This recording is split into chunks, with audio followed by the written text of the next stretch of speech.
سیګار وایي اشرف غني له افغانستانه د وتلو پر مهال میلیونونه ډالر نه دي وړي. په سلامونو مهرکلی کوم، زموږ یوټیوب چینل ته پخیر راغلی. که غواړئ په بشپړه توګه معلومات ترلاسه کړئ نو ویډیو راسره تر پای وګورئ. د افغانستان د بیا رغونې لپاره د متحده ایالاتو ځانګړي څارونکي یعنې سیګار هغه راپورونه رد کړي چې ګواکې مخکیني ولسمشر محمد اشرف غني له افغانستانه د وتلو پر مهال 1.9 میلیونه ډالر وړي دي.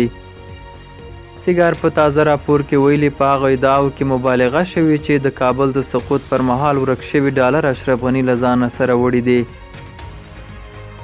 کانګریس ته د سیګار په دغه لومړي لیږل شوي راپور کې ویل شوي چې اشرف غني میرمنې او نورو جګپړو چارواکو له افغانستانه د تېښتې پر مهال تر 500,000 زیات امریکایي ډالر نه دي وړي.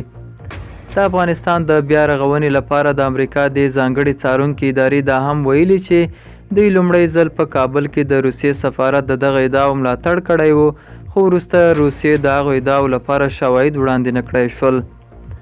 د سیګار په لومړنیو تحقیقاتو کې د معلومات شوي چې د افغانستان د مخکني حکومت د سقوط پر مهال د مختلف دولتي ادارو څخه لسګونه میلیونه ډالر ورک شوي او تر اوسه هیڅ درک نه دی معلوم. په دغه پیسو کې 80 میلیونه هغه ډالر یاد شوي چې د افغانستان د ملي امنیت د ریاست عملیات څانګې پیسې وې.